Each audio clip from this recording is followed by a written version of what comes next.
আপনার আজকে যে গতকাল সারা দিন আপনি কি দেখেছেন যে আওয়ামী লীগের নিষেধাজ্ঞা সংসদীয় কমিটিতে গিয়ে সংসদে ৩০০ জন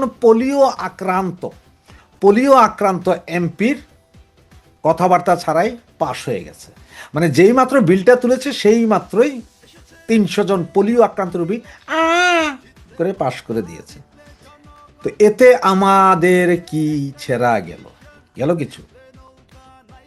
আপনাদের বারবার বলছিলাম আমি যে আপনারা যত যাই ভাবেন তারেক রহমান আপনাদের ভাই রাজনীতি করার সুযোগ ও দিবে না, ওরা সর্বশক্তি প্রয়োগ করবে।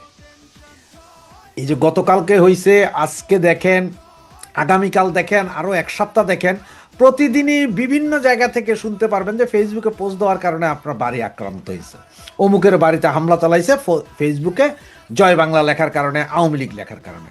এগুলো চলতে থাকবে, কারণ এইটা ওরা করবে, কারণ ওদের কাছেও সবচেয়ে বড় ভয় এই আওয়ামী লীগ। জামাতের কাছে, এনসিপির কাছে, বিএনপির কাছে, অবশ্য তিনোটা একই দল, কিন্তু এদের কাছে সবচেয়ে বড় ভয় কি? সেটা হচ্ছে আওয়ামী লীগ। আওয়ামী লীগ এদের কাছে সবচেয়ে বড় ভয়। তো এবার আমরা কি করব?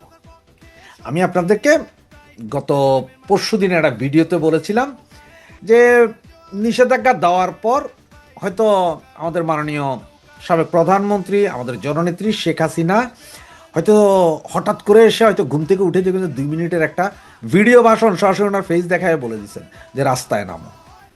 সেই সময় খুবই সন্নিকটে, যে কোনো সময় যে কোনো কিছু ঘটবে। এটার জন্য আমার ছাত্রলীগ, যুবলীগ, স্বেচ্ছাসেবক লীগ, আওয়ামী লীগের ভাই বোন আপনাদের প্রস্তুতি নিয়ে রাখতে হবে, এবং সর্বোচ্চ প্রস্তুতি নিয়ে রাখতে হবে। একটা কথা মনে রেখেন, 96 সালের 15 ফেব্রুয়ারি ইলেকশনের পরে আমরা শক্তি প্রদর্শন করেই জনগণকে সাথে নিয়েই খালেদা জিয়াকে নির্বাচন করাতে বাধ্য করেছিলাম তত্ত্বাবধায়ক সরকারের দিয়ে। 2006 সালের সেই লগি বইটা মনে আছে? ওয়ান ডে, মানে একদিনে 6-7 ঘন্টার ভিতরে আমরা খালেদা জিয়ার পদত্যাগ করতে বাধ্য করেছিলাম। সুতরাং এইবারও আমরা এমন কোনো একটা ঘটনা ঘটবে যেটা তাদেরকে আবারও ভাবতে চিন্তা করতে হবে। মানে আপনারা যদি ভয় পান, আপনারা অনেকের সাথে আমার কথা হয়েছিল, অনেকে ভয় পাচ্ছিলেন, অনেক ভাইরা বলছেন ভাই আমাদের তো নিষেধাজ্ঞা আছে, আমরা কিভাবে মিছিল করব। ওরে ভাই, আমি তখনও বলছিলাম, এখনো বলি, ওই যে ভয়, এই ভয়েই আমাদের শেষ করে দিবে। আর নিষেধাজ্ঞা এবার দেখলেন তো, এতদিন তো নুনুসিও সরকার উনি করে রেখেছিলেন, আর এবার সংসদীয়ভাবে বিএনপি করছেন। যারা বিএনপিকে মনে করেছেন যে বিএনপি আসলে আপনাদেরকে কোলে তুলে চুম্মা দিবে, তারা একদম সাইজ করে দিছে। সুতরাং এখন আর ভয়ের কিছু নাই, কারণ হচ্ছে আপনি আওয়ামী লীগ করেন চাই না করেন, মানে করেন চাই না করেন বলতে আপনি যদি কোনো কমিটিতেও না থাকেন তারপরও আওয়ামী লীগ সমর্থন করেন, আপনি আওয়ামী লীগ এই জন্যও পিড়াবে, আপনারা এই জন্যই মারবে। ওদের সামনে ইলেকশন আছে, জেলা, উপজেলা, সিটি কর্পোরেশন। আপনি মনে করেন না যে আপনি ভাই আমি তো আওয়ামী লীগের কমিটিতে ছিলাম না, আমি এমনি যাই ভোট দিতাম, আওয়ামী লীগের পোলাপানের লোকে আড্ডা দিতাম, তাই বলে আপনার বাচ্চা যাবেন না, না না, আপনার মুরগি চুরির মামলা এলেও ঢুকাই ফেলাবে। সুতরাং এখন আর ওই যে পালাই থাকার সময় না যে ভাই আমরা পালাই আছি, আমরা দুঃখে আছি, কষ্টে আছি, পয়সা নাই, না না না।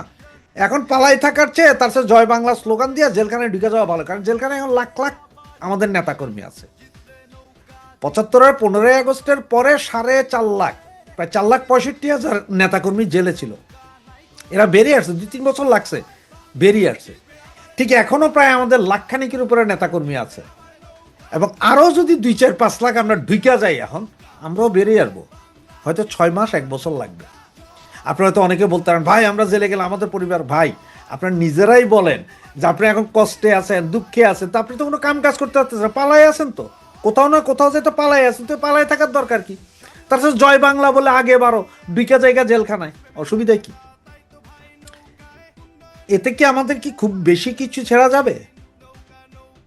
পালাইয়া থাইকা যে অবস্থা, কোনো কাজ করতে পারতেছেন না, আমার ভাই বন্ধুরা বলছি, কাজ করতে পারতেছেন না, ঘরবন্দি হয়ে আছেন। তো ঘরবন্দি থাকা আর জেলবন্দি থাকা একই কথা, সেম কথা। আপনারা ওই যে বিভিন্ন নেতা, অমুক ভাইয়ের কথা চিন্তা না করে একমাত্র শেখ হাসিনার কথা চিন্তা করেন, মনে করেন যে এইটা আমাদের শেষ লড়াই, জীবনের শেষ লড়াই। এই লড়াইয়ে জিততে হবে, এই লড়াইটাতে আমাদের জিততে হবে। তবে আজকে ব্যান করে দেওয়াতে আমি কিন্তু কোনো দুঃখ পাই না, আমার কাছে খুব মজা লাগছে, আমার খুব আনন্দিত আমি। তার কারণে ব্যান করে দেওয়ার পরে এখন যেই হাইব্রিড আছে তার থেকে অনেক হাইব্রিড এখন সরে যাবে, অনেক হাইব্রিড পালাবে।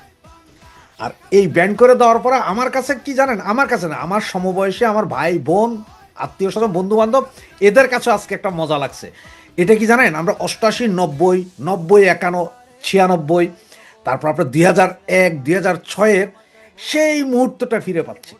মানে ওই সময় আমরা বিভিন্ন জায়গায় পালাইছিলাম, মাইর খাইছি, ধর খাইছি, গাড়ি আক্রমণ করতে গেছি, হরতাল ডাকছি, আর জেলে গেছি, বহুত কিছু আছে। এই চানটা আবার আসছে বহু বছর। আওয়ামী লীগের 17 বছর যার ছিল, 16 বছরের মতো আন্দোলন সংগ্রাম কেউ গড়াই উঠতে পারেনি, কারণ দেশ শান্তিতে আন্দোলন করবে কি। কিন্তু এখন একটা বিরাট সুযোগ, দেশ অস্থিতিশীল, পেট্রোল নাই, খাদ্যদ্রব্য নাই, পোলাপানের কাম নাই, শিক্ষাক্ষেত্রে জায়গা নাই, সব কিছু মিলে দেশ অলরেডি অগ্নিগর্ভা। আর এইটাকে, এই স্ফুলিঙ্গটাকে কাজে লাগানোর জন্য একটা ক্লিকের দরকার। আর সেই ক্লিক বিএনপি সোজা তুলে দিল কারাতে, আওয়ামী লীগের হাতে ব্যান্ড করে।